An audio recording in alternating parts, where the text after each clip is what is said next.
YouTube channel में आपका स्वागत है। यहाँ हम आपको विभिन्न विषय पर रोचक और जानकारी युक्त विषय पेश करते हैं। शिक्षाप्रद वीडियो से मनोरंजन तक और हर विषय पर हम आपको उपयोगी और मनोरंजक विषय प्रदान करने का प्रयास करते हैं। हमारे नवीनतम वीडियो से अवगत रहने के लिए हमारे चैनल को सब्सक्राइब जरूर करें। आपके जुड़ने के लिए धन्यवाद।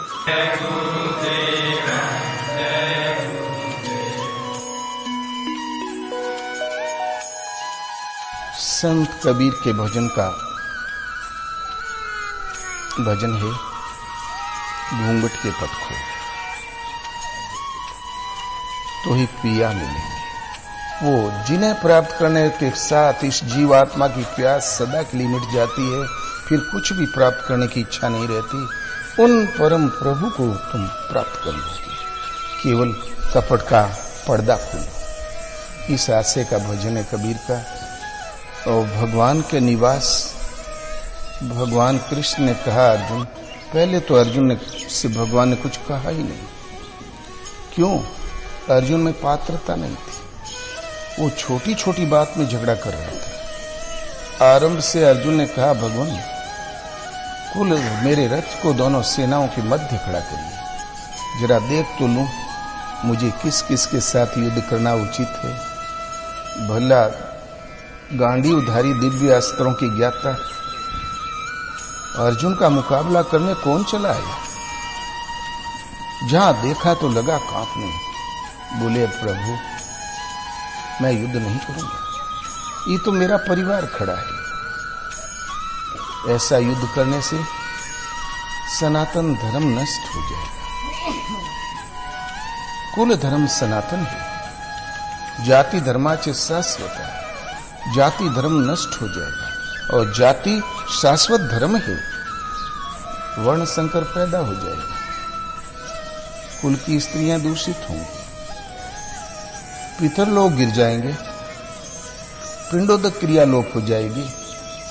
ये सनातन धर्म है। गोविंद, हम लोग समझदार होकर महान पाप करने को उद्यत हुए हैं। क्यों न इससे बचने के लिए प्रयत्न करना चाहिए। अर्जुन का कथन था, आप समझदार, हम समझदार। उस गरीब को नहीं, अर्जुन को नहीं मालूम था कि ये कोई विशेष हस्ती है। वो सोचा कि ठीक, कदाचित धनुर्वेद में मैं ही आगे हूं, माना कि बुद्धि इनके पास है। हम लोग समझदार होकर लगत। तब भगवान ने हंसते हुए से कहा, कुतस्त्वा कस्मलमिदम विस्मय समुपस्थितम अनार्य जुष्टम स्वर्गम कीर्ति कर्म अर्जुन। तुम्हें इस विषम स्थल में यह अज्ञान किस हेतु से उत्पन्न हो गया? न ये कीर्ति बढ़ाने वाला है, नहीं कल्याण करने वाला है, और नहीं पूर्व श्रेष्ठ पुरुषों ने भूल के भी इसका आचरण किया है। ये अज्ञान कहां से उत्पन्न हो गया? अनार्य जुष्टम, ये अनार्यों का आचरण तुमने कहां से पकड़ लिया? गीता आर्य संहिता है। जो उस अविनाशी अस्तित्व का उपासक है, आर्य है। जिसकी वृत्ति उस अविनाशी अस्तित्व की ओर उन्मुख है, वो आर्यवर्ती है। और जो नश्वर के पीछे भागता है, वो अनार्य। और तब जाति धर्म सनातन धर्म, कुल धर्म सनातन धर्म, पिंडोदक क्रिया सनातन धर्म, भगवान ने कही अज्ञान कहां से उत्पन्न हो गया? ये सब अज्ञान है तो फिर सत्य है क्या? अर्जुन ने सोचा, अरे इसके आगे तो हमें कुछ भी नहीं आता। और सच पूछो तो पूरे भारत के लोगों को कुछ भी नहीं आता। इसके आगे कुछ आता है क्या? कुछ नहीं, आज भी। तब समर्पण कर दिया। कार्पण्य दोषो पहत स्वभाव पृच्छामि त्वाम धर्म समूढ़ चेता यत श्रेय स्यात् निश्चितम ब्रूहि तन्मे शिष्यस्तेहम साधिमां त्वाम प्रपन्नम। प्रभु, ये अज्ञान है तो इसके आगे मुझे कुछ नहीं आता। सिद्ध है कि धर्म के रास्ते में विमूढ़ चित्त हूं, मुझे वह उपदेश कीजिए जिससे मैं परम श्रेय को प्राप्त हो जाऊं। अर्जुन की मांग केवल श्रेय है, वस्तु नहीं।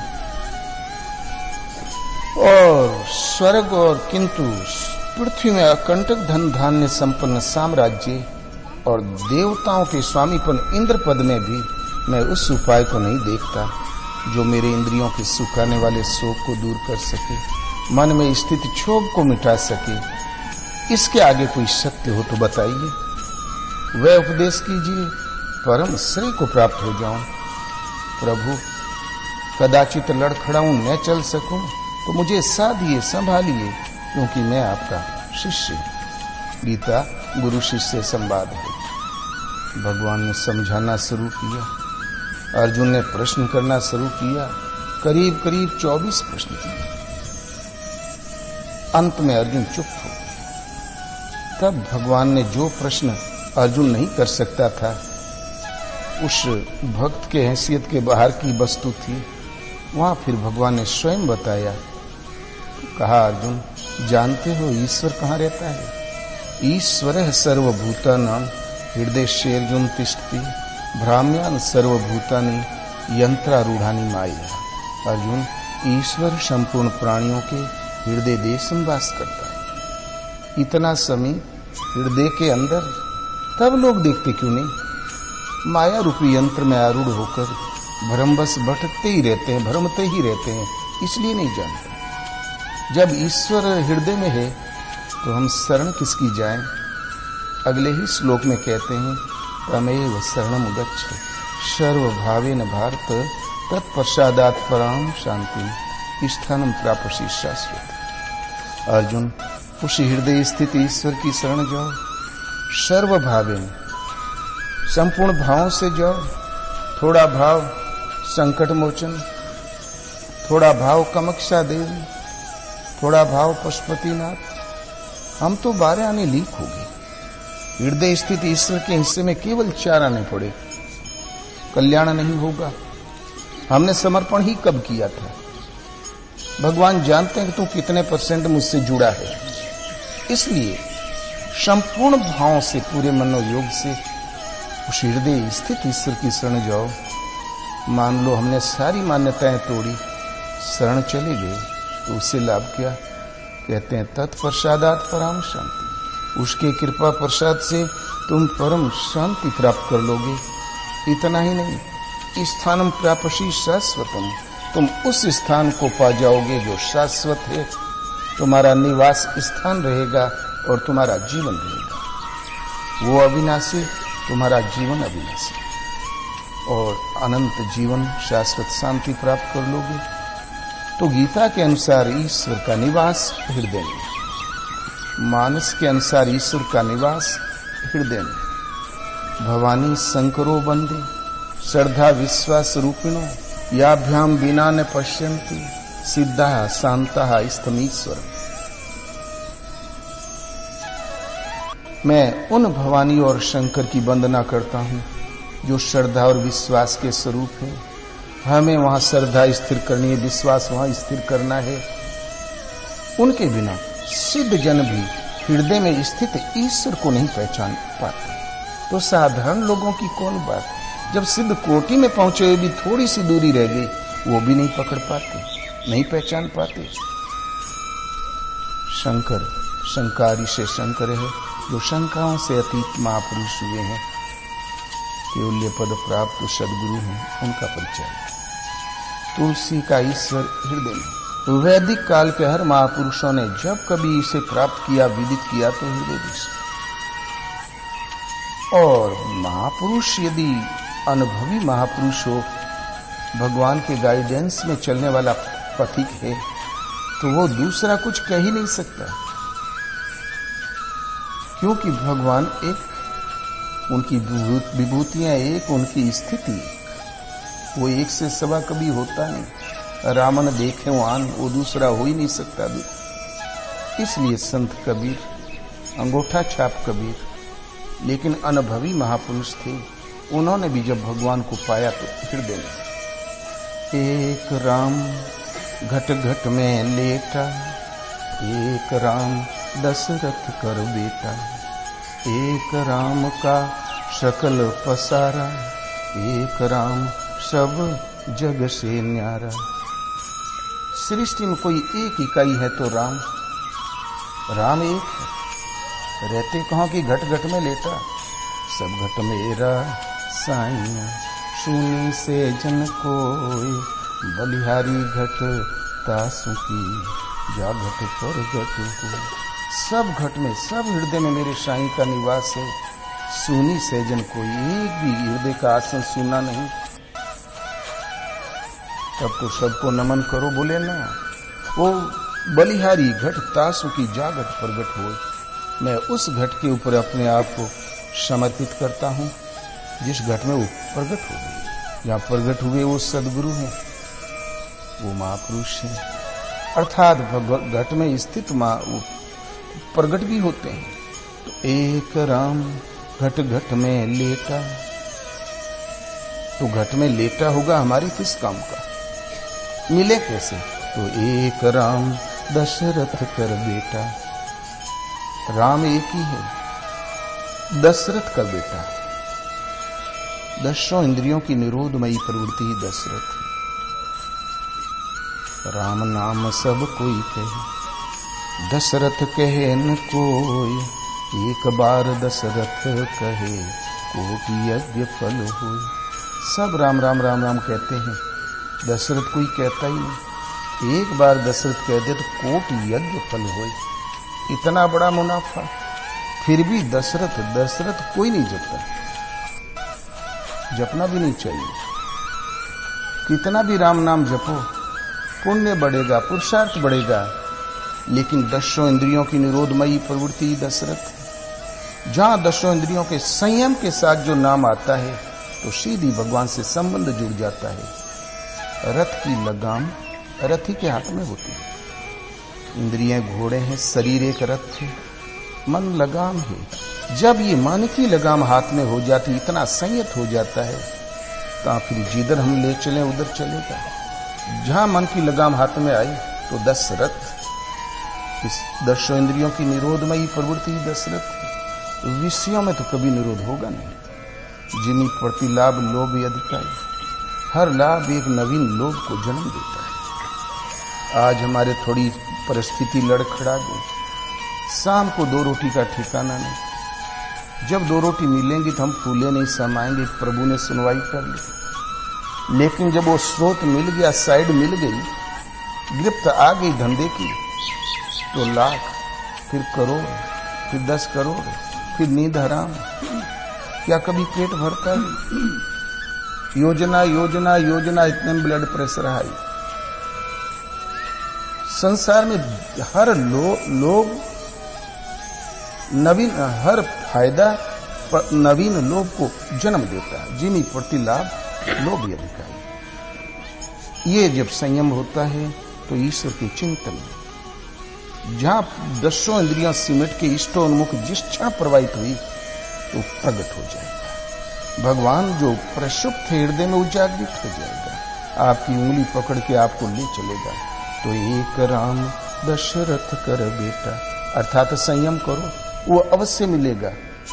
दसों इंद्रियों की संयम जिस क्षण सदा उस क्षण वो प्रकट हो जाएगा। उसे प्राप्त करने का यही तरीका है। एक राम का, एक राम दशरथ कर बेटा, एक राम का सकल पसारा। राम एक है, जो कुछ भी यावन मात्र जगत है उसी का पट पसार है। भगवान कृष्ण कहते हैं, अर्जुन मेरे तेज के अंश मात्र से सृष्टि का सृजन, पालन और परिवर्तन होता ही रहता है। उसका निर्माता वो है कि तुम अखिल भुवनपति लीन मनुज अवतार, जग कारण भव तारण भंजन धरणी धार। जगत का कारण भगवान, विश्व के रचयिता भगवान। इसलिए कि जो कुछ पट पसार देखते हो, एक उस परमात्मा के तेज के अंश से है। तो एक राम का सकल पसारा। इतनी बड़ी कारखाने का मालिक, तब तो रात दिन फटफटाते होंगे, ऐसा मिलाते होंगे। बोले ना, एक राम सब जग से न्यारा। संसार में एक है तो राम, सबका इतना प्रपंच फैलाते हुए सब जग से न्यारा, सबसे अलग है। वो निर्लेप है, दृष्टा के रूप में है। जो कुछ कर रहे हैं कर्म प्रधान विश्वर चिराखा, जो जस करे सो तस फल चाखा। एक सत्ता है तो परमात्मा, और उसी आशय का ये भजन है। भगवान घट घट में लेटा है, एक घट में पर्दे पड़े हैं, घूंघट है। तो घूंघट के पट खोलरी तो हे पिया मिलेंगे,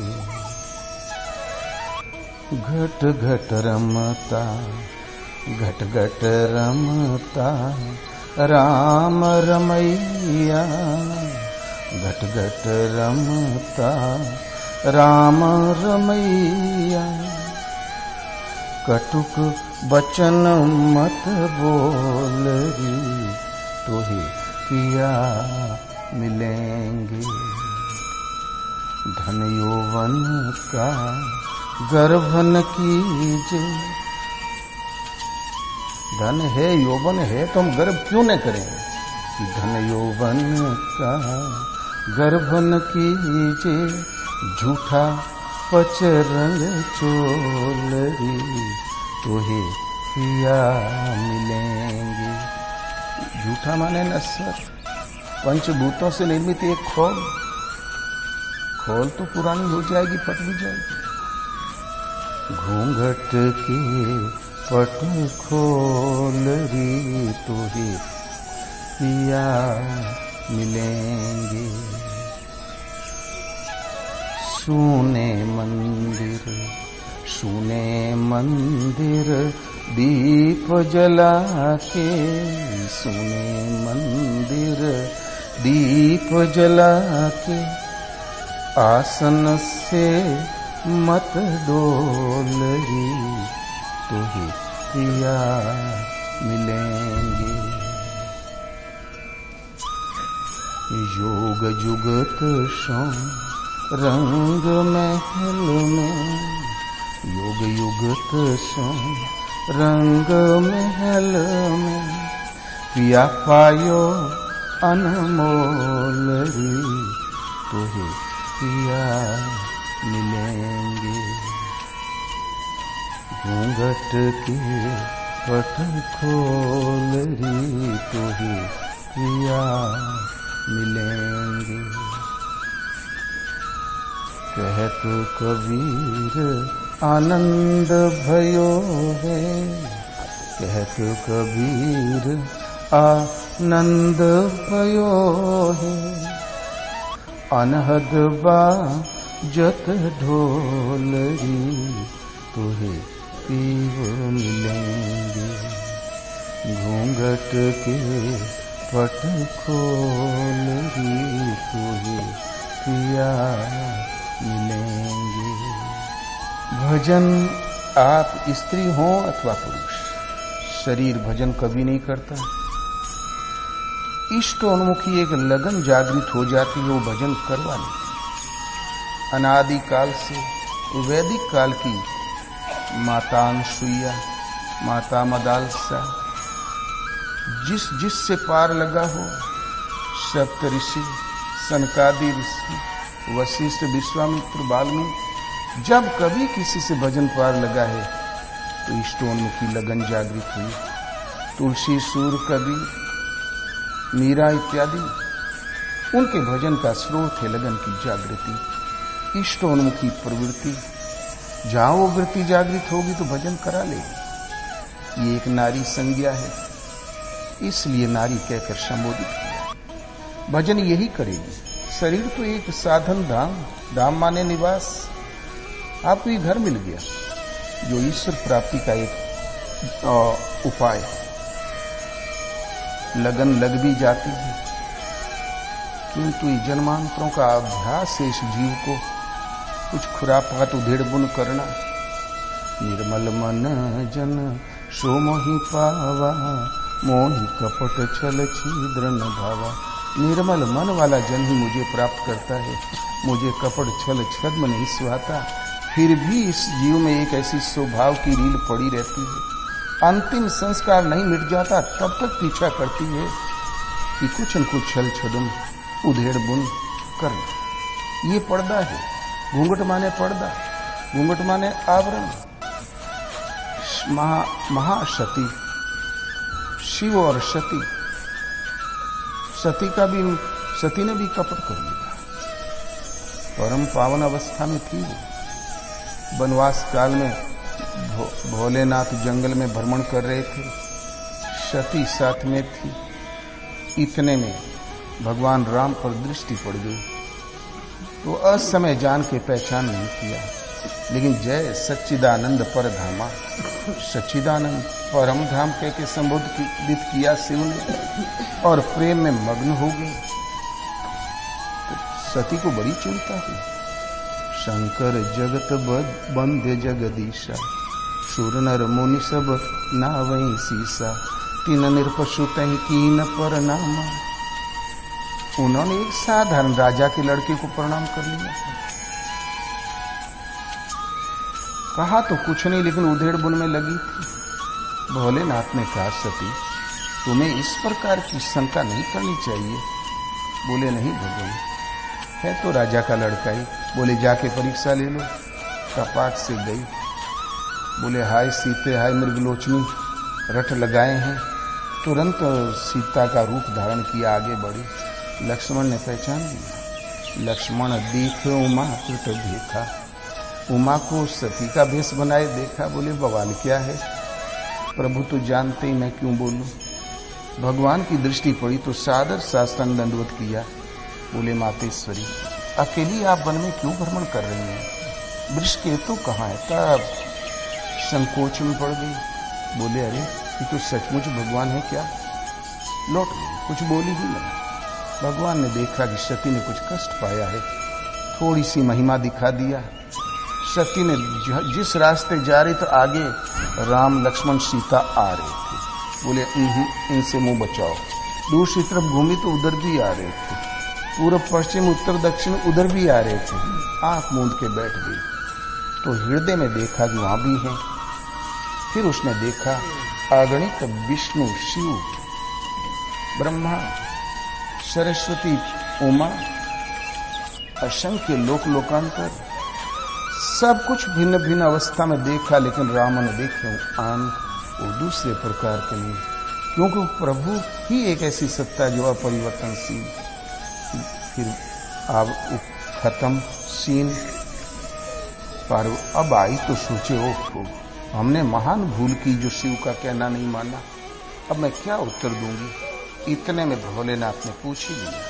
बोलो कौन विधि से तुमने परीक्षा ली? बोले नहीं भगवान, हमने कोई परीक्षा ली ही नहीं, आप ही की तरह प्रणाम कर लिया, वो वास्तव में परमात्मा है। तो सोचे इतनी तपाक से गई और कुछ किया ही नहीं। तब शंकर देखे धरी ध्याना, सती जो कीन चरित सब जाना। सती ने जो कुछ किया सारा चरित्र आंखों के सामने आ गया। शंकर ने तुरंत सती का परित्याग कर, सती कीन सीता कर भेखा। जगत जननी माता का स्वरूप धारण किया। यही तन सती भेटे बनाही, शिव संकल्प कीन मन माही। मन में संकल्प करना था कि आकाशवाणी हुई, भोलेनाथ आपके अलावा इतना सुदृढ़ भला प्रण कौन कर सकता है। उसने समझ लिया कि मुझे त्याग दिया। एक दिन जाके इस जरा सा झूठ बोलने का दुष्परिणाम, अग्नि कुंड में जलना पड़ा, एक जन्म और लेना पड़ा। तो सती कोटि पे पहुंची हुई पवित्र आत्माओं में भी एक कपट की लहर आई जाती। नारद ने भी ऐसे ही छिपाव किया था। यह है घूंघट।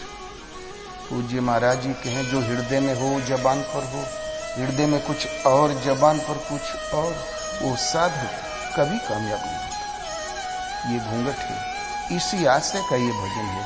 घूंघट के पट खोल री तो हे पिया मिलेंगे। घूंघट, घट कहते हैं हृदय को, लेकिन हृदय में पर्दे पड़े हुए हैं माया के मल आवरण विक्षेप के। जन्म जन्मांतरों के संस्कारों की रील पड़ी है। उस पर्दे को खोलो तो मैं वह अवश्य परम प्रभु का साक्षात्कार होगा।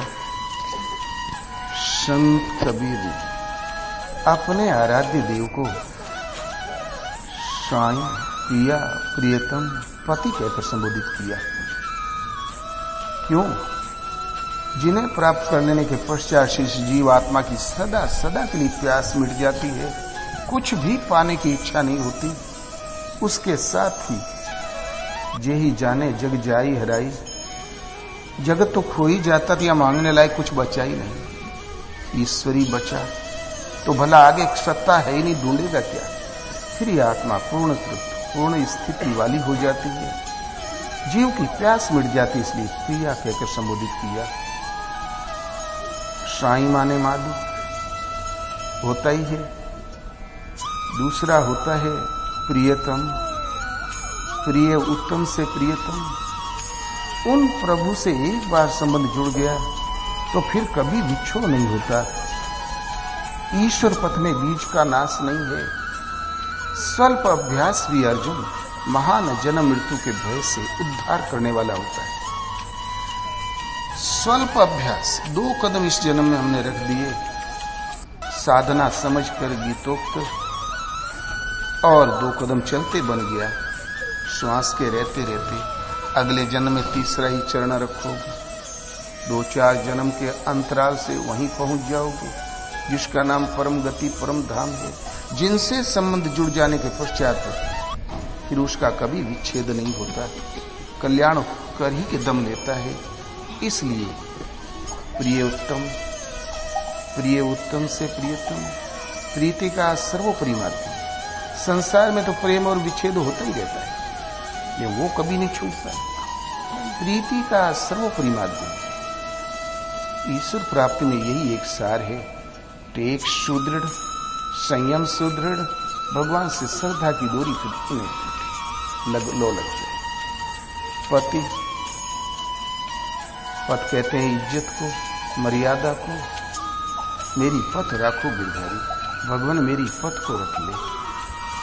आज किसी की इज्जत चली गई, 2 खरी खोटी सुनाया,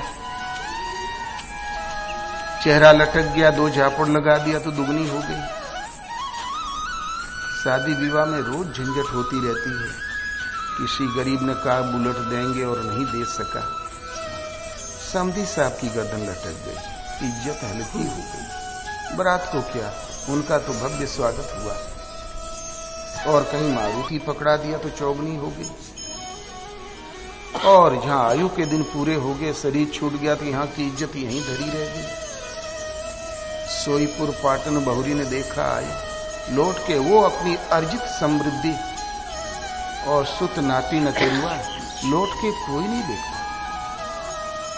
ये तो जन्म और मृत्यु के बीच का एक पड़ाव है, किंतु ये आत्मा अविनाशी, शाश्वत सत्य, परम तत्व है, निर्लेप और निर्दोष है। ऐसा निर्दोष स्वरूप के होते हुए भी, जो आपका छिपा स्वरूप है, उसके होते हुए भी बारंबार गर्भवास की अनंत योनियों का भ्रमण, इस दयनीय दशा से उबार लेने में कोई सक्षम है तो कौन? भगवान। इस दयनीय दशा से उबार के और शाश्वत श्रम स्थिति प्रदान कर देने में, उस मर्यादित स्वरूप में प्रतिष्ठित करने में समर्थ है तो भगवान। इसलिए आराध्य देव को संत कबीर ने पद को रखने वाले पति कहकर संबोधित किया। ये झगड़ा बुराना माता मीरा, कालांतर में लोगों ने इस पावन शब्द को पति परमात्मा का ही परिचय लिया। वो पद रखने वाले, उनके सहस्रों नामों में से एक नाम ये भी है, किंतु कालांतर में भारतीय पूर्वजों ने इस पवित्र नाम को संस्कृति में ले लिया। पति और पत्नी आदर्श शब्द होने से कि इसी बहाने भगवान का स्मरण बना रहे। माता मीरा का पति भोजराज राणा का जब स्वर्गवास हुआ, बहुत खुश हुई रनिवास की रानी, बोले फंद कटा, अब मीरा जल जाए। जाके भला देव ने सुनवाई तो कर लिया। देखो ना, ये गरीबों के बीच में जाके भजन कीर्तन करती है, ये हमारी मस्तिष्क नीचा कर दिया, हमारा सम्मान घटा दिया इसने। चलो अब जल जाए। महारानी मीरा, चलिए सती हो जाइए। बोले भाई क्यों? बोले तुम्हारा पति मर गया। मीरा ने कहा पागल हो गई हो, ऐसे पति को क्यों भरूं, जो जन्मे मर जाए। मीरा अविनाशी भरो, सुहाग अमर हो जाए। भला ऐसे पति का मैंने वर्ण ही कब किया था, जो जन्मे और मर जाए। मीरा ने अविनाशी का वर्ण किया है। मेरा सुहाग शून्य है, सदा अचल है। फिर पति रहता कहाँ है? औरों के पिया परदेश बसते हैं, लिख लिख भेजत पाती। हमारे पिया मोरे हिये बसत हैं, नहीं कहूँ जाति में आती। औरों के पिया परदेश में बसते हैं, चिट्ठी पत्री से संपर्क साधते रहते हैं। हमारे पिया मेरे हृदय के अंतराल में निवास करते हैं, न कहीं जाना है न आना है। राणो जी, मैं तो गिरधर रंगवा रहती, मैं उस गिरधर के रंग में रंग गई हूं। अब तक उपद्रव किया क्षम्य था, अब जरा संभलना। मैं क्षमा भी कर दूंगी तो भगवान नहीं क्षमा करेंगे। राणा भी समझ गए। क्यों? जहर पिलाना, सूली की सैया में लेटाना, सर्पों से कटाना, तोप से मंदिर उड़ा देना, सब तो कर चुके थे। जान गए कि उनके पीछे कोई रख सकता, अवश्य उन्होंने भी सादर नमन किया। इसी पति परमात्मा का परिचय है। इसी शब्दावली का अनुसरण तुलसीदास जी ने किया कि यह अभिमान न जाहि जनि भोरे, मैं सेवक रघुपति पति मोरे। वो अभिमान भूल के भी न जा मिटे मेरा, कि मैं सेवक हूं और भगवान मेरे पति। क्यों? तुलसीदास क्या स्त्री थे? वास्तव में ये परमात्मा का ही परिचायक शब्द है। पत रखने वाले सुग्रीव घबरा गया। कहा हनुमान तुम जल्दी जाओ, देखो तलहटी में 2 शूरवीर दिखाई दे रहे हैं, धनुर्धारी। भैया बाली का मन मैला है, कहीं मेरी हत्या करने तो नहीं भेज दिया। हनुमान जी ने कहा राजन आप निश्चिंत रहे, मैं अभी देखता हूं। तुरंत ब्राह्मण का भेष बनाया, कवच पहना, पोथी बगल में दबाया, तिलक स्वरूप बनाया और घूम के राम और लक्ष्मण के सामने खड़े हो गए। बोले ओ शुभ आशीर्वाद, ये आप लोग जंगल में किस लिए भ्रमण कर रहे हैं? आपकी दिव्य आभा देखते बनती है क्या आप ब्रह्मा विष्णु महेश में से कोई है, नर अथवा नारायण है, या साक्षात परब्रह्म परमात्मा है? आप कौन है? लगे धुआंधार शुद्ध संस्कृत में प्रवचन करने। भगवान राम भी मन बहलाने लगे। कुछ देर बाद हनुमान को पता चला जिसकी तलाश में मैं प्रतीक्षा में पड़ा हूं इस पहाड़ी पर, वही प्रभु आ गए। साष्टांग दंडवत लौट गया चरणों में हनुमान। बोले प्रभु सेवक को बड़ा देर में पहचाना। भगवान ने तुरंत हनुमान जी को उठाया, गले लगाया। बोले हनुमान तुम बिल्कुल चिंता मत करो। सुनु कपिजिए मानसी जनियूना, ते मम प्रिय लक्ष्मण ते दूना। ये हनुमान जी में बिल्कुल मलाल मत लाना, तुम मुझे लक्ष्मण से दूने प्रिय हो। तो जानी पवन सुत पति अनुकूला, हृदय हर्ष भीति सब सूला। हनुमान जी ने जब पति को अनुकूल समझा, हृदय हर्ष से द्रवित हो गया, सारा दुख दूर हो गया। क्यों? हनुमान क्या स्त्री थे, वो वानर जातीय पुरुष थे, एक राजकुमार थे, अखंड बाल ब्रह्मचारी थे। वहां संसार वाले पति पत्नी वाला सब्जेक्ट ही नील था ही नहीं। वास्तव में पति माने परमात्मा, उन परम प्रभु को अनुकूल समझा, हनुमान का सारा दुख दूर हो गया। ये परमात्मा का ही एक पवित्र नाम है। घूंघट के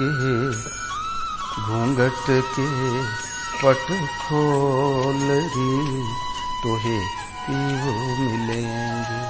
जिन्हें प्राप्त करने के साथ ही इस जीवात्मा की प्यास सदा के लिए तृप्त हो जाती है। तुम उन्हें प्राप्त कर लोगे, वो पद प्राप्त कर लोगे जरा अंतःकरण के पर्दे को हटाओ, कपट चतुराई छल छद्म को हटाओ, क्योंकि वहां मन क्रम वचन छाड़ी चतुराई, भजत कृपा करी है रघुराई। तो भला हम पढ़तो खोले, वो पिया रहते कहाँ हैं? तो घट घट रमता, घट घट रमता राम रमैया, घट घट रमता राम रमैया। तो कटुक बचन मत बोल रे, तोहे पीओ मिलेंगे। वो हर घट में निवास करते हैं, घट कहते हैं हृदय को, वो हर हृदय में निवास करते हैं। सब घट मेरा साइया, सोनी से जन कोई, बलिहारी घट तासुकी, जागत पर घट हो। सब घट में, सब हृदय में मेरा साईं है। सुनी से जन कोई, एक भी हृदय का आसन उससे रिक्त नहीं है। तब तो सबको नमन करो, कहते नहीं। बलिहारी घट तासुकी, जागट प्रगट हो। उस घट के ऊपर मैं अपने आप को बलि चढ़ाता हूँ, न्योछावर करता हूँ, अपना बल समर्पित करता हूँ। बलिहारी का मतलब होता है मन कर्म वचन से समर्पण। मैं वहां समर्पित करता हूं जिस घट में वो प्रगट होगी। जहां भगवान वो प्रगट है हृदय में, वो सदगुरु हैं, वो पूर्ण पुरुष हैं, उनके प्रति मैं अपने आप को समर्पण करता हूं। तो घट घट रमता राम रमैया, हर घट में जब कभी किसी ने प्राप्त किया तो हृदय देश में, तो उनकी प्राप्ति के लिए एक काम आवश्यक है। तो कटुक बचन मत बोल रे, तोहे पिया मिलेंगे। कटुक बचन, ठाड़ा तिलक मधुरी बानी, दगाबाज के ये है निशान। भयदायक खल के प्रिय बानी, जिमी अकाल के कुसुम भवानी। खल की प्रिय बानी मौत का संदेश है। फिर मारीच के प्राण बचे ही नहीं। रावण ने देखा कि खरदूषण मारा गया। खरदूषण मोहि सम बलवंता, ताहि को मारे बिनु भगवंता। जन रंजन भंजन मही भारा, जो भगवंत लीन अवतारा। कदाचित भगवान ने अवतार ले लिया, तो मैं जाई वैर हटि करी हूँ।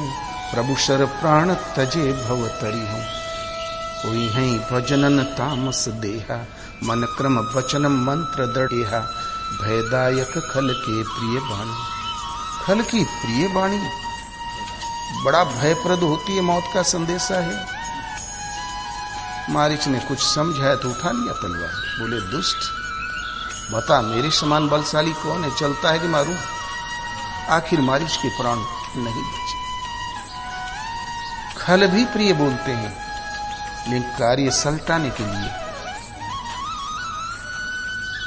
तो प्रिय भाषण बहुत खतरनाक। कलकत्ता से एक सेठ आए, बोले महाराज 2 लाख रुपया मेरे घर पहुंचा दिया है। एक दूसरे सेठ ने हमें बुलाया, जाऊं कि नहीं? हम बोले आप करते क्या? बोले मैं सेल्समैन हूं। आप में गुण क्या है? बताया कि कोई ग्राहक यदि शोरूम में प्रवेश कर ही गया तो लौट के नहीं जा सकता, उसे वस्तु लेना ही होगा। ये मेरा गुण। कलकत्ता में महाराज अच्छे सेल्समैनों को लोग दूर से आंकते रहते हैं, देखते हैं बढ़िया सेल्समैन है तो 2-2.5 लाख रुपया उसके घर भेज देते हैं और उसको बुला लेते हैं। मेरे पास भी पहुंच गया पैसा। हम बोले जरूर। प्रिय भाषण। इलाहाबाद चले गए, हमारे साथ कई लोग थे, तो एक सज्जन ने कहा मेरा एक खिलौने की दुकान में चले गए। एक सज्जन बोले कि मेरा बच्चा बहुत सौम्य, बड़ा सरल है, हल्का वाला दे दो। बोले अरे बच्चे तो सौम्य होते ही हैं, वो तो भगवान का स्वरूप होते हैं। तो बता सा गुरु? बोले हमार लड़कुआ सार बड़ा चंचल है, वो तोड़ दे इस खिलौना, इसलिए वो दे दो। बोले अरे बच्चे तो फुदकते हुए मृगे होते हैं। उनका तो चंचलता ही उनका शान है। उनको भी खिलौना पकड़ा दिया, उनको भी पकड़ा दिया। तो प्रिय भाषण तो कार्य सलटाने का एक तरीका। इसलिए ये प्रिय नहीं, कटुक वचन मत बोल। तो प्रिय भाषण तो कार्य सलटाने का एक तरीका। इसलिए ये प्रिय नहीं, कटुक वचन मत बोल। कटु वो है जो हमें संस्कृति में भरमाए, संसार में फंसाए, और मधुर वो शब्द हैं जो ईश्वरीय माधुर्य प्रदान कर दे, आत्मिक पथ को प्रशस्त कर दे और साधना पथ में हमें अग्रसर कर दे। तो कटुक वचन मत बोल री, तुम्हें पिया मिलेंगे। और कहीं मधुर है ही नहीं। मधुर से एक जीवन यापन होगा। मधुर वो जो प्रभु का माधुर्य प्रदान कर दे। साधकों के लिए इतने कड़े प्रतिबंध है कि जब बोले तब हरिगुण गावे, मौन रहे कि नाम जपावे। जब बोलो तो हरिगुण गान करो, मौन रहो या नाम जपाओ। हृदय में यदि प्रभु का सुमरण है तो वाणी भी प्रभु की ही निकलेगी। हृदय में प्रभु प्रसारित हो, चिंतन हो और वाणी निकले तो कौवे की तरह उटांग पटांग, तो समझना चाहिए कि उसके हृदय में भजन नहीं। इसलिए कटुक वचन मत बोल। अवश्य वो परम प्रभु तुम्हें प्राप्त हो जाएंगे, लेकिन वो प्रभु इस पथ में एक भयंकर रुकावट है। वो है धन और यौवन का गर्व, बड़ा खतरनाक। ये इस पथ में आगे बढ़ने से हमारी टांग पकड़ के घसीट देता है, ये भुला देता है इस नशे में। एक सज्जन ने कहा, भगत हैं आश्रम के, बोले चलो आश्रम चले। बोले अब मैं महाराज के पास क्यों जाऊं, 100 आदमी को तो मैं ही भोजन देता हूं। वो कालीन वाले थे, एक भट्टे वाले थे। तो हमने कहा भोजन देते हो, पेट और वस्त्र के आगे किसी मजदूर को कभी कुछ दिया है क्या? कहते मैं 100 आदमी को भोजन देता हूं। हाँ, वो नहीं बोले, उन्होंने अपनी परिस्थिति को अवगत कराया अपने साथी को। कोई अभाव नहीं था कि इतना कुछ है। करीब 14 करोड़ का विदेश का है वो देना लेना। तो ये गर्व बड़ा खतरनाक। इसलिए एक रुकावट है, आपको आगे नहीं बढ़ने देगी। तो धन यौवन का गर्भन कीजिए। भला क्यों न करे, जब धन भी है यौवन भी है, काहे न करे। कि झूठा पचरंग चोलरी तो हे पिया मिलेंगे। झूठा माने नश्वर, आज है तो कल नहीं रह जाएगा। ये नश्वर है, अनित्य है। क्षिति जल पावक गगन और समीर 5 महाभूतों से निर्मित एक खोल है, एक आवरण है, वस्तु नहीं, तत्व नहीं। और इसलिए इसके भुलावे में मत आओ, ये तो छूट ही जाएगा। झूठा पचरंग चोर। सृष्टि में कुछ भी निर्मित है तो इन 5 भूतों से निर्मित पदार्थ है। प्रभु के दर्शन के साथ ही प्रकृति भी पुरुषोत्तम विलीन हो जाती है। अर्थात ये नश्वर है, 5 भूतों से निर्मित एक कलेवर है, खोल है। धन का मद तो होता ही। एक कबीर ने किस समय में कबीर ने संदेश दिया, लोग परस्पर पूछते हैं कुशल है, तो बोले हाँ प्रमोशन हो गया है पुत्र का, नाती अमेरिका पढ़ने गया, पनत का जन्म हो गया, दिखवार आ गए, ये कुशल वो कुशल, इतने में आयु के दिन पूरे हो गए। जिस कमी की पूर्ति के लिए दुर्लभ तन मिला था उसके लिए तो हमने सोचा ही नहीं। तो कुशल कहत कहत जग भिन से, कुशल काल की फांसी, कहे कबीर एक राम भजे बिनु बांधे यमपुर जासी। बोले कुशल है? बोले हाँ, श्वास बढ़िया है, च्यवनप्राश वगैरह मिल रहा है, वृद्धा पेंशन मिल गई है, पनत पैदा हुआ है। बोले ये कुशल वो कुशल? कुशल नहीं, ये तो कहीं काल का फेंका हुआ फंदा तो नहीं है। इसमें उसमें मन लगाया, इतने में आयु के दिन पूरे हो गए। राम नाम सत्य है, मन करनी का घाट। इतने इसलिए ये कुशल नहीं, ये काल समय का फैला हुआ यंत्र है, फंदा है। जहां समय पूरा हुआ तो मनुष्य ने एक श्वास अधिक ले पाता है और नहीं एक ग्रास और खा पाता है। राम नाम सत्य है, इसलिए कुशल नहीं, ये तो काल समय का फेंका हुआ एक फंदा है। तो कुशल काल की फांसी, तो भला कुशल है कहाँ? कहे कबीर एक राम भजे बांधे यमपुर जासी। बरबस जकड़ कर यम लोग पहुंचा दिए जाओगे। इसलिए धन यौवन और दूसरा यदि जवानी आ गई फिर क्या करना? किसी बच्चों के मुंह से हमने सुना, अब तो आदमी हमको भुनगे की तरह दिखाई देता है। और जवानी अंधेरी आ रहा है, न जाने कहां ऊंचे खाले पांव पड़ जाए, किधर ले जाए, कोई ठिकाना नहीं। उस टाइम सही मार्गदर्शन नहीं मिला तो जेल भी जा सकते, धाम भी जा सकते, कुछ भी कर सकते। कबीर कहता ये चंद दिन के साथी है, तो धन यौवन कर गर्भ न कीजे। झूठा मतलब नश्वर, झूठा पचरंग चोलरी तोहे पिया मिलेंगे। ये झूठा है, पंचभूतों से निर्मित एक खोल है। आप अलग हैं, खोली अलग होती है। तब हम करें क्या? मान लो ये झूठा ही, तब हम भगवान तक पहुंचेगा उपाय क्या? तो आगे उपाय बतलाते हैं। शून्य महल में दीप जला के, शून्य महल में दीप जला के, आसन से मत डोलरी तोहे केवल मिलेंगे। शून्य में भजन करते करते चित्त जब संकल्प विकल्प से रिक्त हो जाता है तो अंतःकरण में एकदम सन्नाटा होता है, शांति होती। इस अंतःकरण में शांति में शुभ संकल्प अभ्युदय हो ने अशुभ, उस टाइम अंतःकरण शांत प्रवाहित होता है।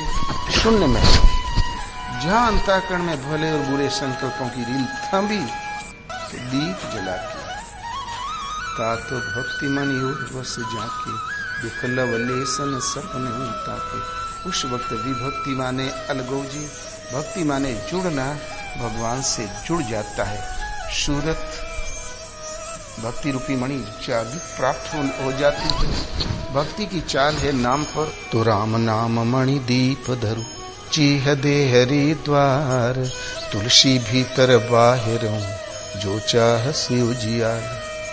राम नाम एक मणि है। पहले पूर्वजों के पास दीपक मणियों के थे, मणि रख दिया, प्रकाश है। ये बत्ती ठीक करो, तेल भरो, ये नहीं, ये तो बहुत बाद में आया, ये तो गरीबी खाता। तो राम नाम रूपी मणि रूपी दीपक को जी की देहरी के दरवाजे पर रख दो तो भीतर प्रकाश, बाहर प्रकाश। माइक अंधकार वहां स्पर्श ही नहीं कर पाएगा, क्योंकि मणि निरंतर प्रज्वलित है, चल रही है। नाम राम नाम में लो लगी है, तो माया आएगी कैसे? राम नाम तो सभी जपते हैं, भगवान का नाम सब जाप करते हैं, हम भी आप भी, लेकिन मणि जी द्वारी पर टिकती नहीं। 5 मिनट राम राम, 6ठे मिनट मन हवा से बातें करने लगा, ने जाने कहां भटक गया, मन भड़बड़ाने लगता है। हम रखते हैं, वो टिकती ही नहीं, कारण कि भीतर भीड़ लगी हुई है। चिंतन करते करते जो चित्त जब संकल्प विकल्प से शून्य शांत प्रवाहित हुआ, का सन देना, ये मणि स्थायित्व ले लेती है। राम नाम मणि धर जाती जी देरी पर, फिर प्रकाश अंदर बाहर सर्वत्र ईश्वरीय प्रकाश। प्रकृति का द्वंद्व वहां नहीं पहुंच पाएगा अंधकार। तो मणि रख लेने के अर्थ ये थोड़ा ही कि हम कुछ पा गए। ठीक है, माइक अंधकार नहीं छुएगा, लेकिन उस प्रकाश के उजेले में हमको इष्ट तक की दूरी तय करना है। उस प्रकाश में हमें वहां तक की दूरी तय करना, भगवान तक की। इसलिए आसन से मत डोल रे, तो हे पीव मिलेंगे। आसन से मत डोल। आसन मारे क्या भया, मुई न मन की आश, झूको लू के बैल को घर ही कोश 50। आसन मारने से क्या हो गया? ये पद्म आसन, ये सिद्ध आसन, आसन लगाने से क्या हो गया? ये तो हमने शरीर के आकार प्रकार के नाम दे रखे। आसन मारने से क्या हुआ? जो मन की आस नहीं हुई, कोलू का बैल बाहर झांकता भी नहीं, एक कोठे के अंदर शाम भर में 50 कोस का रन कर लेता है, थक के बैठ जाता है। तो आसन लग गया और मन की आस नहीं हुई, तो अंतःकरण तो बड़बड़ा रहा है, तरंगों का तांता लगा है। कभी कभी तो इतनी बड़बड़ाहट होती है कि दुख के मारे नींद हराम हो जाती है। कभी कभी परिवार का कोई सदस्य अति खिन्न होता है तो एकांत कोठे में चला जाता है, बैठ गया, आसन तो लग गया, लेकिन अंतःकरण में शोक संवेदना की लहरें उठती रहती है, एक कसक है, एक दर्द है। तो आसन लगाने से क्या हुआ? यदि मन की आस नहीं हुई। इसलिए आसन का मतलब, योग साधना में आसन का मतलब है स्थिर सुखम आसनम, स्थिर और सुख पूर्वक बैठने का नाम आसन है। वो कमरे में आड़ में सुख पूर्वक बैठा तो था, लेकिन मन में तो रुदन है। आसन मन का है। मन सब ओर से संकल्प विकल्प से रहित होकर शांत सम टिक जाए। ये आसन प्रयत्न शैथिल्य अनंत समापत्ति धाम, जो यम और नियम में, अहिंसा सत्य अस्तेय और ब्रह्मचर्य में, तप स्वाध्याय ईश्वर प्रणिधान में जो हमारा प्रयत्न चल रहा था, उसमें शिथिलता आ जाए, सहज होने लगे। प्रयत्न की शिथिलता और परमात्मा में मन लगाने से आसन सिद्ध होता है। यदि बाहर के एक शरीर के आकार प्रकार का नाम आसन है, तब परमात्मा में मन लगाने की कौन जरूरत है? कोई अभ्यास कर लो, हो जाएगा। हमारे राम बाबू सेठ हैं, एक आसन से बैठते हैं तो 12 घंटे में उठते हैं, फिर आसन हिलता ही नहीं। शरीर के आकार प्रकार का नाम आसन नहीं।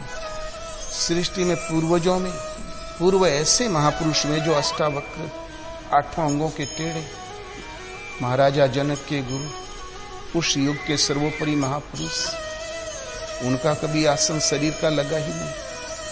हमारे गुरु महाराज के गुरु महाराज सत्संगी महाराज, एक टांग उनकी भली प्रकार टूटी हुई थी, वो पालथी लगा कभी बैठे ही नहीं। किंतु गुरु महाराज को आकाशवाणी हुई भगवान की ओर से, इस मंदिर में तुम्हारे गुरु महाराज हैं।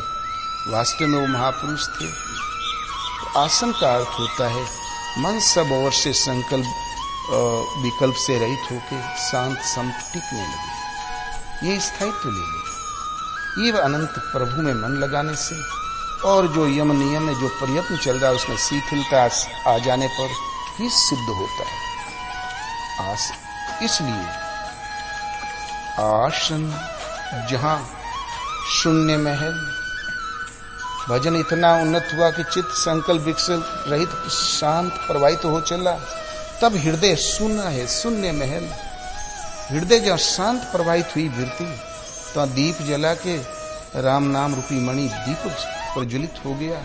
अब मणि कंठ से हटेगी ही नहीं। उस प्रकाश में जब दीप जली गया तो आसन लग गया। आसन लगना पर्याप्त नहीं, तब तक निरंतर लगे रहो, डटे रहो, जब तक ये प्रभु संभालने लगे, तब वो लक्ष्य प्राप्त नहीं, विदित नहीं हो जाए। तो आसन से मत डोल री तो ही पिया मिलेंगे। अवश्य परम प्रभु मिलेंगे, आसन पे लगे रहो।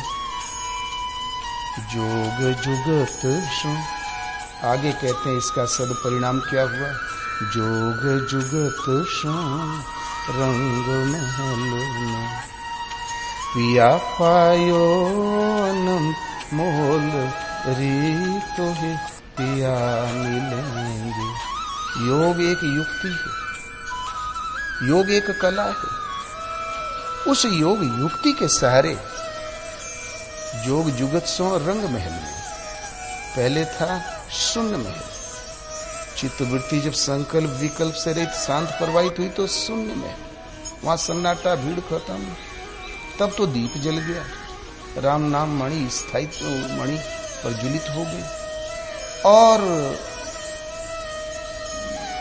जहां ईश्वरीय विभूति प्रसारित होने लगी तो रंग महल,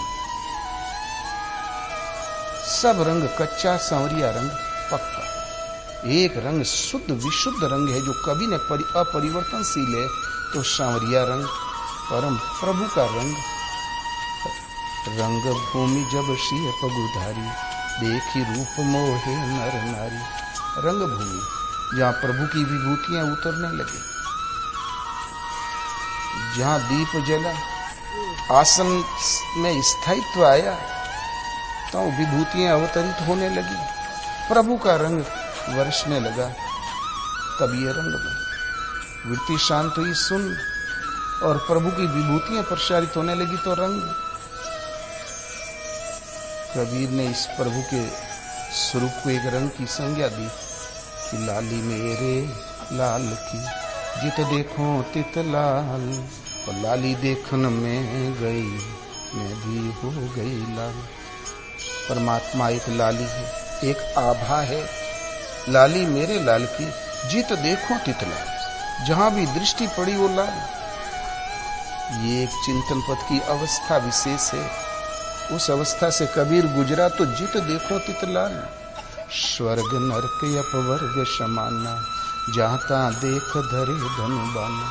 ने स्वर्ग स्वर्ग के रूप में रह गया कि जिसकी हम कामना करें, ने नरक नरक के रूप में रह गया जिससे हम भयभीत हो, ने वैकुंठ वैकुंठ के ही रूप में रह गया।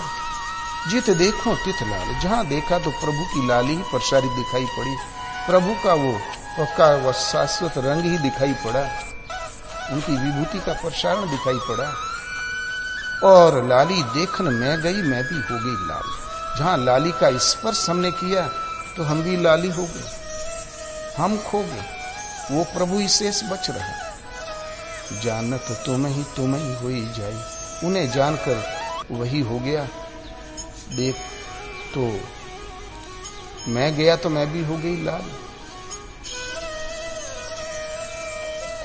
तो रंग जोग जुगत सो रंग महल में, जब प्रभु की विभूतियां उतरने लगी आसन के सुदृढ़ होते ही, और जहां उस मूल का स्पर्श किया तो पिया पायो अनमोल रे, तो हे मिलेंगे।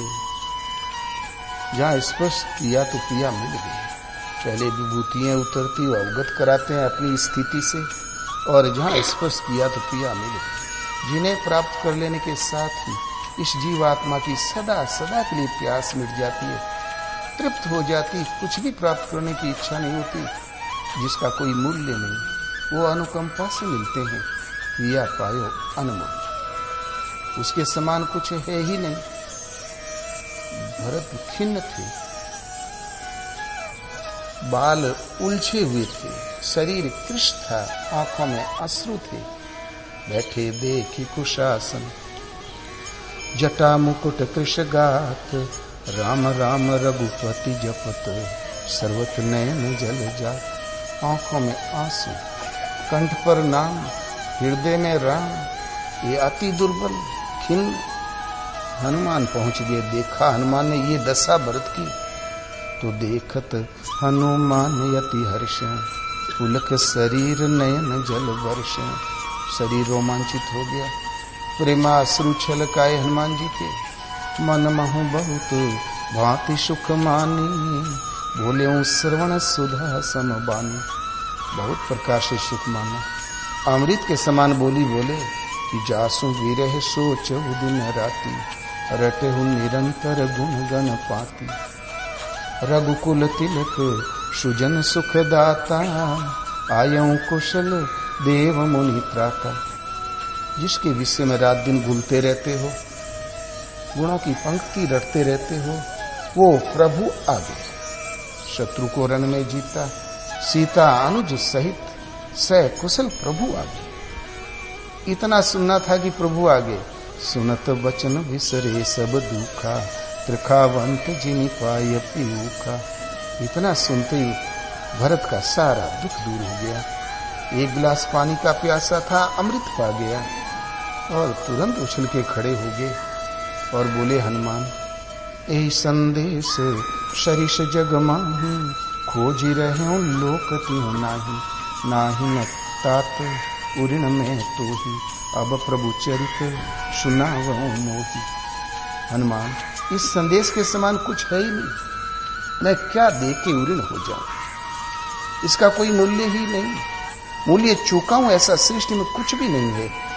मैं तुमसे उऋण नहीं हूं हनुमान, मैं तुम्हारा ऋणी हो गया। अब प्रभु का चरित्र सुनो। हनुमान जी ने कहा, चरित्र मत सुनो, ये जो ऊपर चिड़िया उड़ रही है यही है राम, स्वागत की व्यवस्था करो। फिर भरत कभी लौट के गुफा में नहीं गया, न राम राम जपा। अब भजन हमारे हरि करे हम पायो विश्राम। प्रभु मिल ही गए तो उनकी कीमत क्या, उसके समान सृष्टि में कुछ है ही नहीं। और पहले तो सृष्टि में कुछ दिखाई पड़ रहा था, लेकिन जहां उन्हें जाना तो तब क्या हुआ, प्रकृति पुरुषोत्तम परिवर्तित हो गई। जेहि जाने जग जाई हेराई, जागे जथा सपन भ्रम जाई। एक सपना आया और भ्रम गया। ऐसी सृष्टि प्रकृति पुरुषोत्तम परिवर्तित हो गई। ईशा मासम उदम सर्वम, अब वो भी बचा नहीं, हम क्या सौंप दें। इसलिए पिया पायो अनमोल, रीतो है पीवो मिलेंगे। जब वो प्रभु अनमोल, जिसका कुछ देखे उऋण हुआ ही नहीं जा सकता, माना कि तन मन धन हमने त्यागा और तब मिले, लेकिन त्यागा था वस्तु कहाँ थी। वो जब मिलते हैं तो अपने अनुकंपा से, तब उसका परिणाम क्या, सद परिणाम क्या निकला। तो कहत कबीर आनंद भयो है। कबीर कहता आनंद हो गया। राम विमुख सुख सपने नहीं, जब है ही नहीं तो पाएगा कहां। जो आनंद सिंधु सुख राशि, शीकर ते त्रैलोक सुपासी।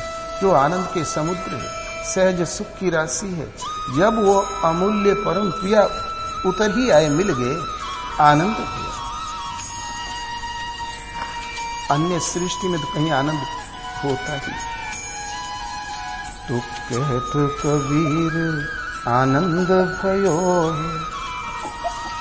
अनहद बाजत ढोलरी, तोहे पिया मिलेंगे।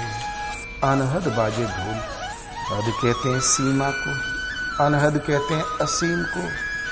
उस प्रभु की जानकारी के साथ ही जग जाई हेराई, जगत को खो गया।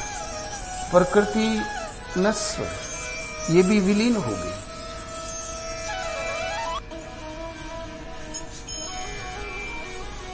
इसकी भी एक हद है, एक सीमा है। अनहद है, असीम है, अनंत है, व्याप्त है, वो तो एक परमात्मा है। अब परमात्मा के यहां बजने लगा ढोल। पहलादित खुशी ही खुशी, जहां दुख होता ही नहीं। ऐसी शांति जिसके पीछे अशांति नहीं, ऐसा सुख जिसके पीछे दुख नहीं। अनहद बाजे ढोल। अनहद माने वो परम तत्व परमात्मा, लेकिन उसकी निम्नतम सीमा जब भजन में लो लग जाए। आज आप भजन करते हो 2 घंटे, कोई कोई संत लोग 10 घंटे, 12 घंटे, 14 घंटे तक लगातार भजन में लगे रहते हैं, तल्लीन होके। लेकिन एक सीमा है कि 14 घंटे, 12 घंटे, एक सीमा है, एक हद है। किंतु एक स्तर ऐसा भी आता है, जागत में सुमिरन करे, सोवत में लो लाए, सुरत दूर लागी रहे, तार टूट ना जाए। एक अवस्था ऐसी भी आती है, जब तक जागो सुमिरन करो, सो तो लो लगा के सैन करो, जब सो के उठो तो सूरत वहीं लगी मिले, तार टूट न जाए। 8 पहर झूमत रहे, तार टूट ना जाए। पूज्य महाराज जी कहें हो, सुबह ठीक 2 बजे मेरी आंख खुल जाए, जहां आंख खुले तो भक्क देना स्वरूपवा हृदय में आ जाए, और फिर ये एक ही बैठकी में सुबह 6 बज जाए। लेकिन साधक को चाहिए आंखें भली प्रकार खुली, बंद कभी नहीं। बंद आंखों में भजन ही नहीं होता, ध्यान ही नहीं लगता, बल्कि नींद भी आती है। और इसलिए आंख खुलते ही यदि पहले कोई संकल्प आवे तो नाम, दृश्य आवे तो रूप। तो ये भजन की एक अवस्था विशेष है कि जागत में सुमरन, सोवत में लो, सूरत डोर लगी रहे, तार टूटना क्रम न टूटे। लेकिन ये भजन की अवस्था विशेष है। इसी क्रम में चलते चलते जहां मूल का स्पर्श किया तो प्रकृति की भी सीमाएं खत्म, भजन की भी सीमाएं खत्म। अब भजन हमार हरि करे हम पायो विश्राम, हो तो हो गए पेंशनियर। फिर भरत गुफा में कभी नहीं गए, जिसको पाना था पाई लिया, ढूंढे किसको? तो वो अनहद है, असीम है, एक और ब्रह्म परमात्मा, वो परम धाम है। अनहद बाजे ढोल, वहां पर सदैव खुशियों के उमंग उठती रहती है। फिर कुछ भी पाना शेष नहीं, अवश्य प्रभु मिलेंगे। लेकिन जरा कपट केवड़िया खोल, सैया तोरे द्वारे खड़े। ये कपट क्या पर्दा खोल दे, तो घूंघट के पट खोल, री तो ही पिया मिलेंगे। घूंघट घुटे हुए घट जो इसमें पर्दे पड़े हैं, घट कहते हैं हृदय को, इसमें जो पर्दा आवरण पड़ा है, छल छदम कपट चतुराई का, माया का मलावण विक्षेप का, इस पर्दा को खोलो, निश्चल निर्लेप होके सामने जाओ, अवश्य परम प्रभु प्राप्त होंगे। उनका निवास हृदय में घट घट रमता राम रमैया।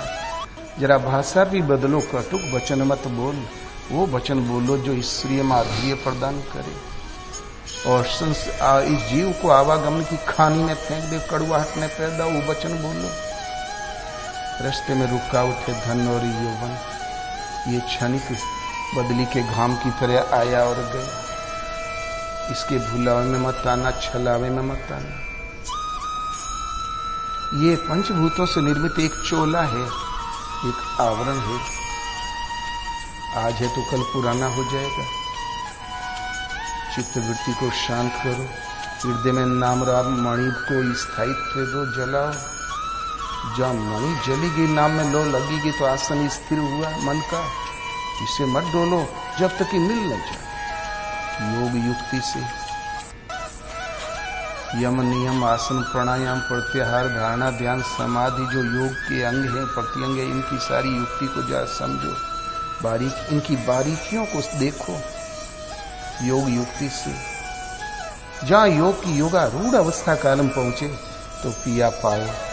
अनमोल है जिनका कोई मूल्य नहीं, जब मिलते हैं तो अनुकंपा से ही। आनंद ही आनंद, अनहद में बाजे सदा खुशियां। संसार में सदा खुशियां कहाँ होती है? पनत पैदा हुआ, बजाओ ढोल, बैंड ले आओ, बोले कि वो बहू के तो पेट में दर्द हो गया, बोले चुप चुप हल्ला बंद करो। सदा कहाँ ढोल बजता है? लेकिन वहां फिर ऐसा आनंद जिसके पीछे दुख होता ही नहीं, ऐसी शांति जिसके पीछे अशांति नहीं। वो जीव अपने ही दृष्टा, अपने ही केवल स्वरूप, अपने स्वरूप में स्थिति प्राप्त कर लेता है। तो जिन खोजा तिन पाया, गहरे पानी पैठ, मैं भोरी बूढ़न दरी, रही किनारे बैठे। भगवान से नहीं छिपाना चाहिए, जो हृदय में हो जबान पर हो। सदगुरु और भगवान के सामने जो हृदय में हो जबान पर हो, हृदय में कुछ और जबान पर कुछ और, वो साधक कभी कामयाब नहीं होता। किंतु जीव का जड़ स्वभाव है, वो कभी न कभी लपेट लगा ही लेता है अपनी। धृतराष्ट्र ने सदा ही कपट किया। एक कुटिल मंत्री से मिला, उसने कहा सन्यासियों की भाषा बोलो, पांडु पुत्रों को अपने विश्वास में लाओ और खत्म कर दो। लाक्षागृह उसी दिन से धृतराष्ट्र की सूझबूझ से था। फिर वनवास में भेज दिया। अंतिम संदेशा धृतराष्ट्र ने किया सन्यासियों की भाषा बोल के, प्रिय युधिष्ठिर का संजय सिर सुनना, कहना तुम्हारे बूढ़े अंधे ताऊ को बस एक ही कष्ट है कि तुम लोग दुख में हो, लेकिन प्रिय युधिष्ठिर से कहना, मेरे प्रिय युधिष्ठिर अनुज पुत्रों, तुम जंगल ही में रहे हो। तुम्हारा ये दुर्योधन बड़ा धूर्त है, मेरा कहना नहीं मानता है। भाई भाई का झगड़ा ठीक नहीं है।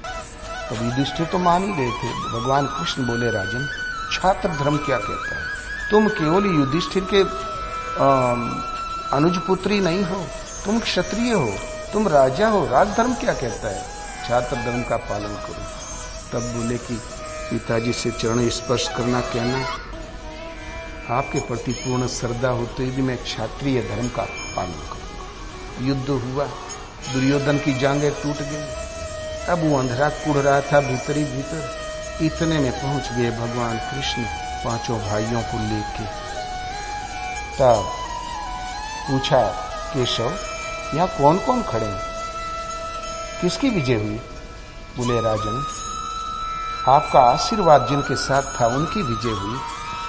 जहां धर्म है वहां विजय होती है। राजन ये धर्मराज युधिष्ठिर, भीम, अर्जुन, नकुल, सहदेव, मैं वासुदेव, कृष्ण आपको नमन करता है। तो भीम का नाम सुनते ही गिरगिटान की तरह लगा कलर बदलने, ऐंठने गूंठने। बोले, जरा भीम को लाओ, मैं गले मिलूंगा। भीम भोला भीम चल दिया आगे। कृष्ण ने हाथ पकड़ के खींच दिया। बोले, ये जो लोहे की मूर्ति रखी है तुम्हारी, जिस पर दुर्योधन अभ्यास करता था, ये पकड़ा दे। आगे कर दिया। अंधा जन्मांध ने कभी लोहा देखा रहा, ने कभी भीम को छुआ रहा, लिपट पड़ा, गर्दन तोड़ दिया, हाथ उखाड़ दिया, 2 किलो खून का बवन किया और मूर्छित। पांडव खड़े खड़े तमाशा देख रहे थे। फिर होश में आया तो सोचा बदला तो ले लिया, प्रिय दुर्योधन का बदला तो ले लिया। लेकिन फिर चिंता हो गई अपने प्राणों की। फिर वो छल छदम चलने लगा। केशव क्या हो गया? मुझ जन्मा अंध से क्या अनर्थ हो गया? मुझ मंद बुद्धि से क्या हो गया? यहाँ क्या घटना घट गई? मतलब हमें मालूम ही नहीं है ये क्या अनर्थ हो गया। मुझ मंद बुद्धि से क्या अनर्थ हो गया? बोले, नहीं राजन, आप जो कुछ करेंगे वो राजनीति का कोई पाठ होगा। आप तो कोई अनर्गल कार्य कर ही नहीं सकते। आप महान राजनीतिज्ञ हैं, सम्राट। तब अंधरा घबराया। बोले, कहीं भीम बच तो नहीं गया? यहाँ कौन कौन खड़े हैं? बोले, भीम, अर्जुन, नकुल, सहदेव, युधिष्ठिर, मैं वासुदेव, कृष्ण सब खड़े हैं। तब सोचा, ये जितना हमने जीवन में षड्यंत्र किया, ये सब कृष्ण जानता था। मेरे अंतर के भाव को पहचान के लोहे की मूर्ति पकड़ा दिया, ये सब जानता था। तब बोला कि कृष्ण, एक भी पुत्र को जिंदा नहीं छोड़ा कि मुझे बुढ़ोती में 2 घूंट पानी तो पिला देता, इसलिए मैं विवेक खो बैठा था। भीम मुझे क्षमा कर दो, युधिष्ठिर क्षमा कर दो। तब कृष्ण बोले, राजन आपके पुत्रों की हत्या आपने स्वयं की। राज तो तुम्हारा था ही नहीं, कतई नहीं था। तुम तो एक वहां बैठे थे लेके,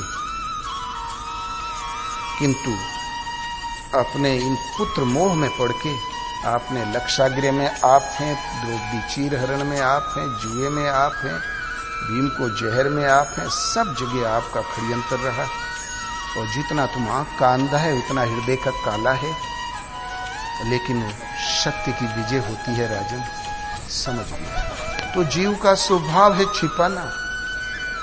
अंत में वो अंधरा समझा कि अरे इनसे तो कुछ भी छिपा नहीं था। महान षड्यंत्रों से भी बच गए तो इनकी वजह से। ये तो सब जानते हैं, अंतर्यामी है। किंतु यह है घूंघट। कभी कभी भगवानों से चल कर बैठते हैं। सुदामा कर बैठे, एक मुट्ठी चना चबाई तो लिया। बोले सुदामा, गुरु माता ने चने दिए थे, क्या हुआ? बोले अरे कृष्ण, दोनों हाथों से तो पेड़ पकड़ रखा है, कहीं गिर गए। तो बोले दांत क्या कटकटा रहे हैं? बोले अरे दुर्बल बामन हूं भैया, शीत के मारे। एक मुट्ठी चने के पीछे जन्म भर खाने बिना मर गए सुदामा। दांत हिल गए, बुढ़ोती आ गई, चश्मा का पावर बढ़ गया। तब कहीं प्रायश्चित पूरा हुआ तो सब कुछ मिला। हम सोचते हैं हम सही कर रहे हैं, लेकिन हम संकल्प बाद में करते हैं, भगवान पहले से जानते हैं। वहां कुछ हम छिपा भी तो नहीं सकते। इसलिए भगवान के सामने, सदगुरु के सामने जो हृदय में हो जबान पर घूंघट के पट खोलिए, पर्दे को हटाओ तो निश्चल काय बचन मन तजी चतुराई, भजत कृपा करी है रघुराई। अवश्य कृपा करेंगे। सब लोग भजन करो। ये साधना परक दृष्टिकोण यही है। सब जगह जो करते हो करो, दूता दपाड़ी जो पार लगे करो।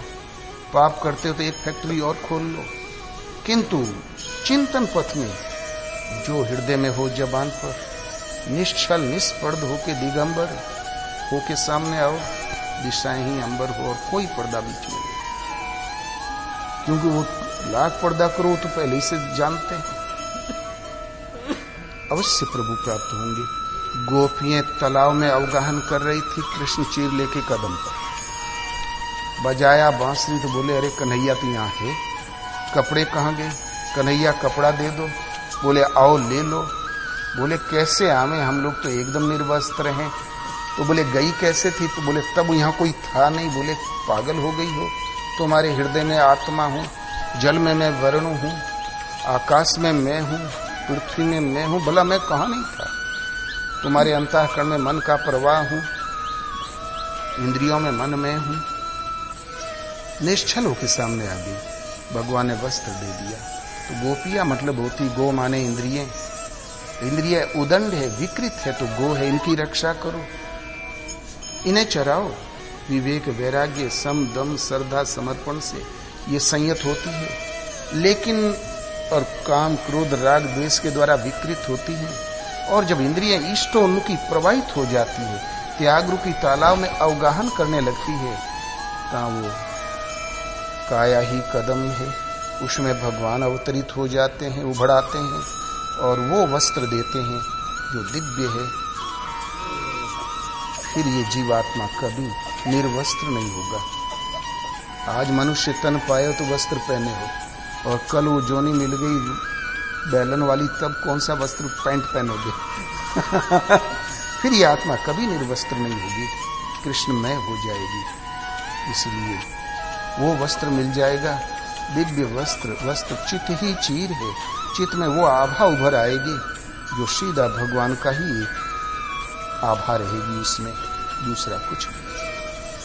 तो ये इंद्रियां गोपियां होती, जब इष्टोन्मुख प्रवाहित हो जाती तो भगवान काया से जागृत होकर अपने वस्त्र, अपनी चित्त में अपना प्रसारण प्रदान कर देते हैं। फिर ये जीव कभी निर्वस्त्र नहीं होता, कभी ये मर्यादा से नीचे नहीं उतरता, लक्ष्य में समाहित होकर रहता है। इसलिए निश्चल होके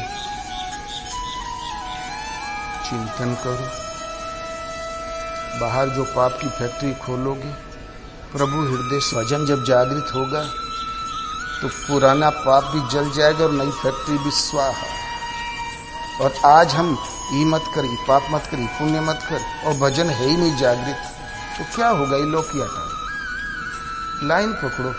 ज्यों ज्यों स्तर उठेगा, पौधा से पेड़ होगा, पेड़ से फूल होंगे, फूल से फल आएगा। जहाँ टेस्ट मिला तो खुद ही छोड़ देंगे। बोलो श्री राम जय राम जय जय राम,